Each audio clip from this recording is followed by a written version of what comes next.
One of the saddest truths of movies is that the good ones don't always get the success that they deserve, while the bad ones are frequently rewarded with entirely too much. Consequently, some of the best-loved classics were the films that did not do well at all when they were first released. That said, there are approximately 11,000 different versions of article on the internet, and they all generally feature the same handful of movies. At this point, I feel like pretty much everyone knows that The Fight Club, It's a Wonderful Life, and Blade Runner were huge box office failures, and odds are you've heard that Brazil was a flop, and the critics didn't really care for The Shining. So Cinematic tried to put together a list of less talked about box office failures that didn't necessarily redefine cinema, but are no less considered to be extremely watchable classics. We were at least marginally successful in accomplishing this task.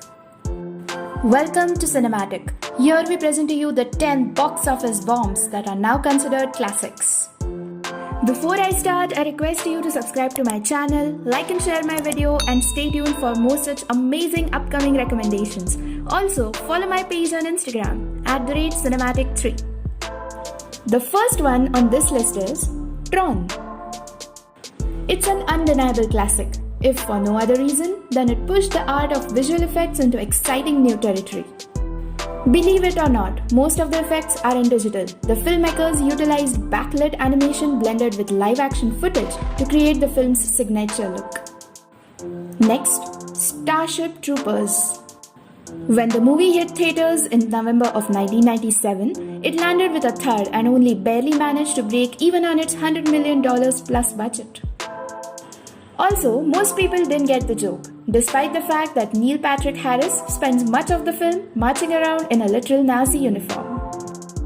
Next, Hawkish Pocus. You might be shocked to learn that everyone's favorite Disney movie about the dangers of being a virgin was not a big critical or commercial hit.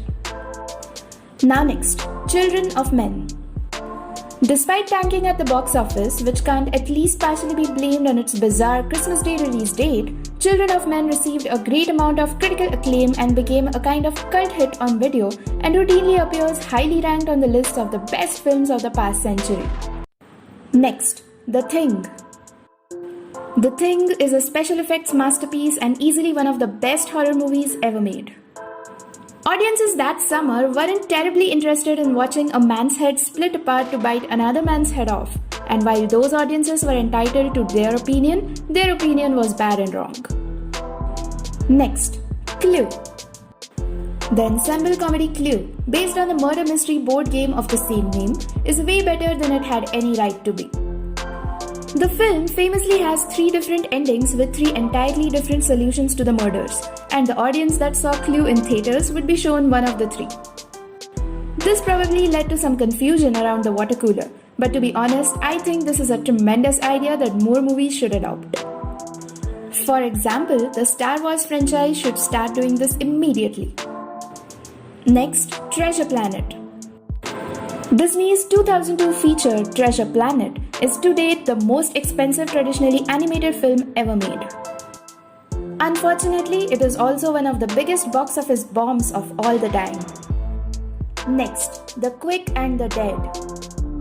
It was a huge bomb that didn't play well with the critics at the time, but much like Weezer's Pinkerton, it has been re-evaluated in the years since its original release to become recognized as a true gem that deserved to be a bigger success.